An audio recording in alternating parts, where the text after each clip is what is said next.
So, starting of the chapter metals and non-metals, the very first question that comes to mind is, असल में हम metal non metal की बात कर रहे हैं, लेकिन मेटल नॉन मेटल हैं क्या, किसे कहते हैं मेटल और किसे कहते हैं नॉन मेटल, इस बारे में जानकारी हमें लेनी है। बताओ मेटल क्या है, कुछ तो खास बात होगी मेटल की। चलो कुछ फिजिकल प्रॉपर्टी की बात कर लेते हैं। मेटल्स क्या होते हैं? अरे तो 8th से पढ़ते आ रहे हो। मेलिएबल होते हैं, मेटल्स डक्टाइल होते हैं, मेटल्स कंडक्टर होते हैं, हाँ या ना, ये पढ़ा है नहीं? मेटल्स इलेक्ट्रोपॉजिटिव होते हैं क्योंकि ये अपने अपने में से इलेक्ट्रॉन निकालने के बाद क्या गेन कर लेते हैं, पॉजिटिव चार्ज। मेटल शाइनिंग होते हैं, ये भी आपने पढ़ा, याद रहेगा। इन सब बातों से पहले तो फिजिकल प्रॉपर्टी, एक जनरल कैटेगरी जो मेटल को मेटल बनाती है, और वो प्रॉपर्टी ये है कि अगर मेटल है तो वो इलेक्ट्रोपॉजिटिव होगा, और इलेक्ट्रोपॉजिटिव का मतलब होता है उसकी टेंडेंसी होगी, किस चीज की टेंडेंसी होगी, इलेक्ट्रॉन्स को लूज करने की टेंडेंसी, किसकी, इलेक्ट्रॉन लूज करने के लिए। तो अगर किसी एलिमेंट एक्स वाई जेड की बात कर रहा हूं, इसके आउटर मोस्ट शेल में एक इलेक्ट्रॉन, दो इलेक्ट्रॉन और तीन इलेक्ट्रॉन है, तो इसकी जो चार्ज, इसकी जो वैलेंसी आती है दैट इज +1 +2 +3, यानी ये कितने इलेक्ट्रॉन लूज कर रहा है, ये लूज कर रहा है एक इलेक्ट्रॉन, ये कितने इलेक्ट्रॉन लूज कर रहा है, दो इलेक्ट्रॉन, और ये कितने इलेक्ट्रॉन लूज कर रहा है, तीन electron. Am I clear? Yes sir. ठीक है, कितने कितने लूज कर रहा है, एक इलेक्ट्रॉन, दो इलेक्ट्रॉन और तीन इलेक्ट्रॉन ये आसानी से लूज कर रहा है। तो जो अपने में से इलेक्ट्रॉन को बाहर निकाल सकता हो उसको हम लोग क्या बोलते हैं, मेटल बोलते हैं। अब मेटल्स के प्रॉपर्टी अगर ये है तो नॉन मेटल की प्रॉपर्टी क्या होती होंगी वो बताऊंगा। पहले अभी इसके बारे में और स्टडी कर लेते हैं मेटल्स के बारे में। मेलिएबल क्या होता है, ये भी 8th क्लास से पढ़ते आ रहे हो।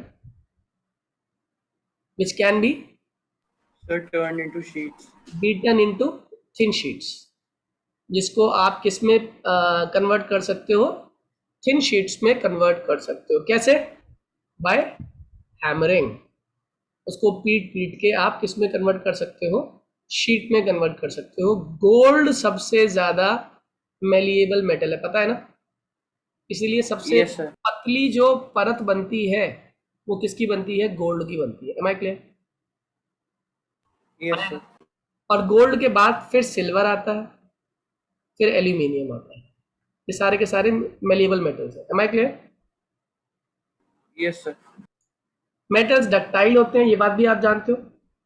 They can be drawn into three wires, they can be drawn into free या फिर थिन वायर्स,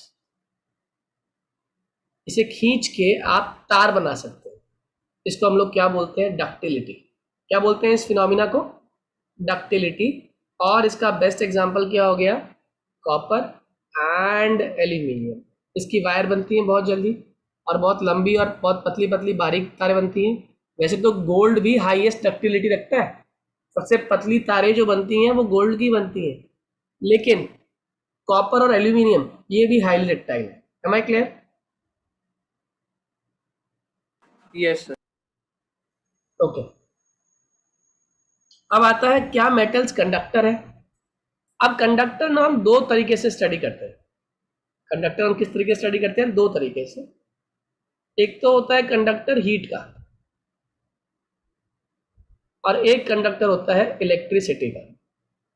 क्या बोला मैंने, पहला कौन सा कंडक्टर है, हीट का, और दूसरा कौन सा है, इलेक्ट्रिसिटी। तो अगर आप लगातार हीट को, मेटल को या हीट देने की कोशिश कर रहे हो, जैसे एग्जांपल के तौर पे अगर आप एक गरम तवे को पकड़ लें एक साइड से जिसपे लकड़ी का हैंडल ना हो, लोहे का ही हैंडल हो, तो आपको पता है कि आपका हाथ जल जाएगा। कारण क्या है, आपने हैंडल तो नहीं जलाया, आपने किसको हीट दी थी, आपने बेस को हीट दी थी, लेकिन वो पूरा मेटल का बना हुआ है, इसीलिए वो हीट ट्रैवल करके कहाँ तक पहुंच गई, उसके हैंडल। हैंडल तक। और हैंडल तक पहुंचने पे कंफर्म क्या करता है कि metals are good conductor of heat. और सिमिलरली आप अगर मेटल के एंड्स पर वायर लगा दे, करंट कैरिंग वायर्स लगा दे, तो वो करंट को अपने में से पास होने देता है, it means it would behave as a conductor. और इन दोनों ही बातों का रीजन क्या है? इन दोनों ही बातों का रीजन है because of presence of free electrons. क्या कहा मैंने? क्या कारण है? Because of presence of free electrons ये क्या बिहेव करता है? Good conductor of heat and good conductor of electricity. Am I clear? Yes, sir. आया ना? Yes, sir.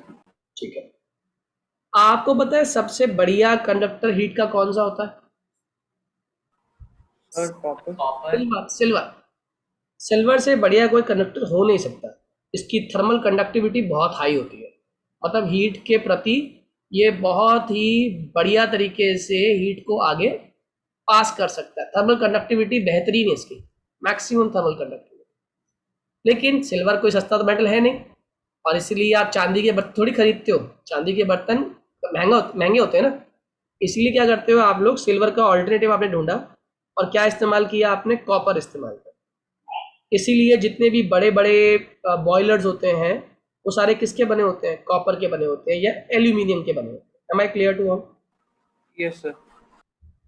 तो सिल्वर के बाद अगर सिल्वर फर्स्ट नंबर पे है तो सेकंड पे हम क्या इस्तेमाल करते हैं? Copper Copper. And aluminium. ये भी इसी कैटेगरी को बिलोंग करते हैं।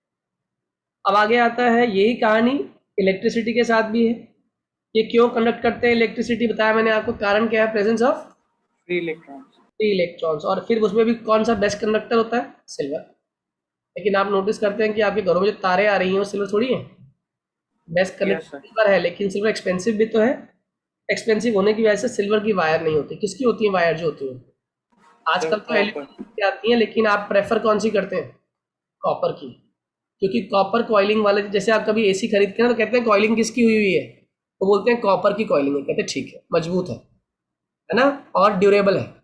तो इसीलिए कॉपर की जो वायरिंग होती है वो स्ट्रांग होती है, और strong in the sense conductivity बढ़िया होती है। तो ज़्यादा नुकसान नहीं पहुंचता डिवाइस को, हीट अप नहीं होती ज़्यादा, और ज़्यादा करंट को पास करने देती है अपने में से। Am I clear to all? Yes, sir. अब आगे आता है हमारा मेटल शाइनिंग होते हैं। शाइनिंग का एक सुंदर सा नाम है जिसको Lustrous. बोलते हैं लस्ट्रस, है ना। लस्टर वर्ड से लस्ट्रस आया है। तो क्यों होते हैं मेटल शाइनिंग? ये बाई नेचर ही है जनरली, है ना। मेटल्स जो होते हैं दे आर शाइनिंग, लेकिन आप जानते हैं ऑन ऑक्सीडेशन, यानी कि on exposure to air, on exposure to air it loses its shine. ये अपनी क्या खो देता है? अपनी शाइन ये लूज कर देता है, and hence start behaving like dull metal. उसकी शाइन खत्म हो जाती है। जैसे आपने कभी नोटिस किया हो, आप नए बर्तन खरीद के लाए, एल्यूमिनियम के नए बर्तन आपने खरीदे, वो नए बर्तन स्टार्टिंग में तो कई दिन तो बहुत चमक रहे थे, लेकिन धीरे धीरे धीरे धीरे धीरे उन बर्तनों की शाइन खत्म होनी शुरू हो गई। वो शाइन क्यों खत्म होती है याद रखना। तो आप लिखोगे एल्यूमिनियम जो होता है इसकी शाइन जो खत्म हो जाती है, शाइन लूज हो जाती है, that is because of formation of aluminium oxide. इसकी लेयर बन जाती है उसके ऊपर, एल्यूमिनियम ऑक्साइड की लेयर बन जाती है। Am I clear? हाँ या ना? एल्यूमिनियम मेटल एयर से कंबाइन करता है, एयर जो एटमॉस्फेयर में प्रेजेंट है, और अपनी शाइन को लूज कर देता है, और क्या फॉर्म कर लेता है? Aluminium oxide. Am I clear? हाँ या ना? Yes, sir. बताओ कौन सा मेटल ऐसा है जिसकी शाइन खत्म नहीं होती? Sir, gold. बहुत बढ़िया। इसीलिए गोल्ड का इस्तेमाल आप कहाँ करते हो? Sir, jewelry. और ऐसी ही कुछ प्रॉपर्टी सिल्वर भी शो करता है, ठीक है। Sir, अगर वो भी तो काला हो जाता काला हो जाता है टाइम के साथ, लेकिन गोल्ड जो होता है does not loses it's shine, hence used for the purpose of making, जल्दी बोलिए, है। Used for the Jewelry. Purpose of making jewellery. Clear है सभी को? हाँ या ना? Next point, metals generally hard होते हैं। क्या होते हैं मेटल जनरली? हार्ड। लेकिन कुछ इसमें एक्सेप्शन भी है। अच्छा, मेटल जनरली हार्ड क्यों होते हैं? कारण क्या है? उनकी डेंसिटी। ठीक है, it means they can not be cut with knife, they can not be cut with knife. लेकिन कुछ मेटल्स हैं, but metals like sodium and potassium, ये सॉफ्ट मेटल्स है ना। और अगर ये सॉफ्ट मेटल है तो इसे आप इजीली नाइफ से कट कर सकते। Am I clear to all? जल्दी बोलो हाँ या यस ना। Sir. They can be easily cut with the help of knife. याद रहेगा? Yes sir. ठीक है, ओके, आगे आ जाए। हाँ,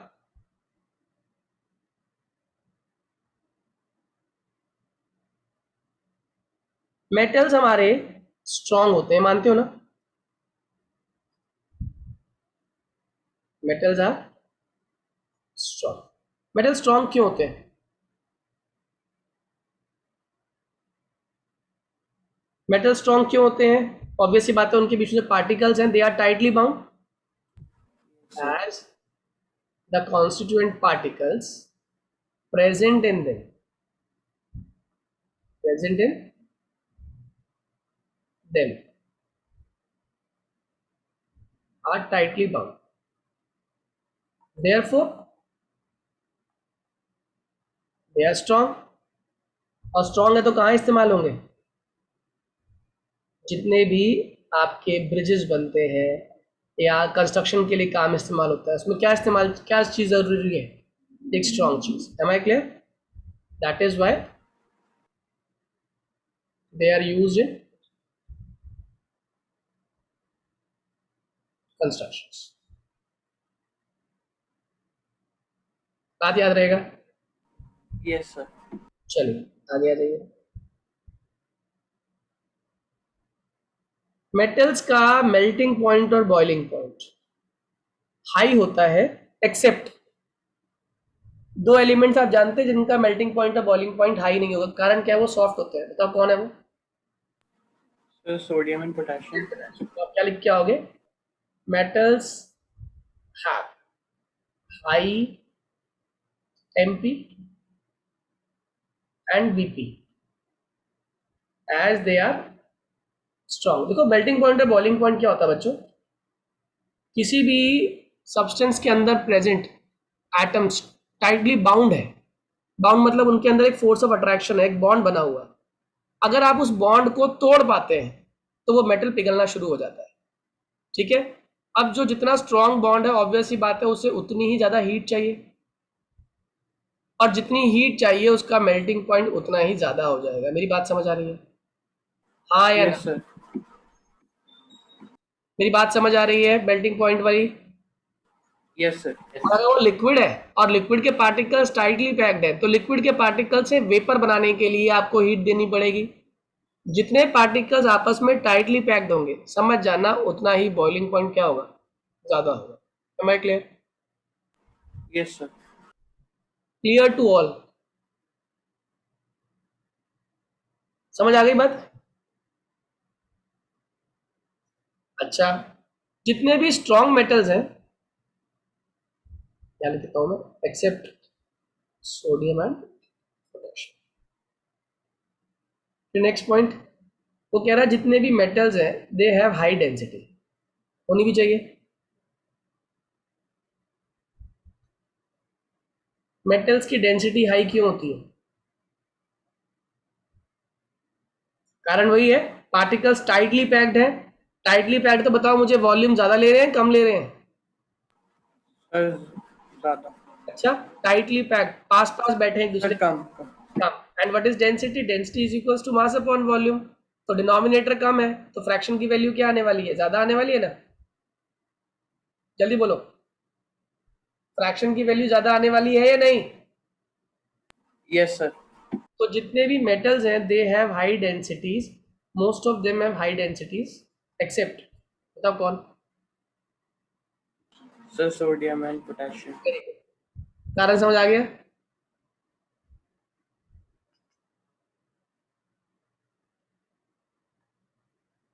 क्या कारण लिख कर आओगे इसका?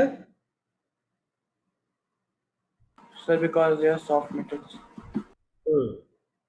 सॉफ्ट मेटल्स हैं, पार्टिकल्स थोड़े The से particles tightly loosely packed packed नहीं है. लूजली पैक्ड है। बात समझ आ रही है?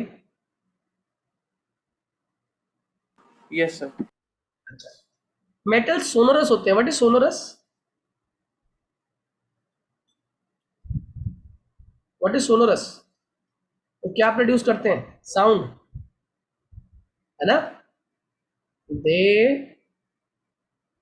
प्रोड्यूस साउंड ऑन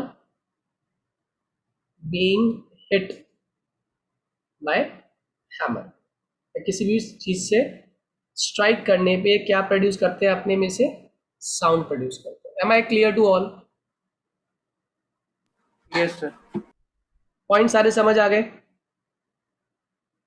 इसी को जस्ट उल्टा करते जाना तो किसकी प्रॉपर्टी आनी शुरू हो जाएगी? Sir, non-metals. Non metals. तो नॉन मेटल्स में पहली प्रॉपर्टी आप बताइए मुझे। पहली बात मैं किसे कहूंगा नॉन मेटल? जिसके आउटर मोस्ट शेल में सब्सटेंस हैविंग या elements having 5, 6, 7 electrons in the outermost shell. कितने इलेक्ट्रॉन्स हैं आउटर मोस्ट शेल में? 5, 6 या 7। अगर 5 है तो बताओ ये क्या करेगा? Sir, ये gain करेगा update complete करने के लिए. कितने इलेक्ट्रॉन एक्सेप्ट करेगा ये? Sir, 3. -3। 6 वाला कितने एक्सेप्ट करेगा? Sir, -2. 7 वाला? Sir, -1. इस प्रॉपर्टी को एक्सेप्ट करना, इलेक्ट्रॉन्स की प्रॉपर्टी को हम लोग क्या बोलते हैं? इलेक्ट्रोनेगेटिविटी। क्या बोलते हैं इसको? इलेक्ट्रोनेगेटिविटी या फिर इलेक्ट्रोनेगेटिव कैरेक्टर, जिसको दूसरे नाम से कहें सिंपल भाषा में तो नॉन मेटालिक कैरेक्टर। क्या शो कर रहा है ये? Non metallic character. Am I clear? Yes, sir. सभी को स्टोरी समझ आ गई? बच्चों स्टोरी क्लियर है ये? ठीक है, तो आज हमने बेसिक प्रॉपर्टी का आइडिया ले लिया है।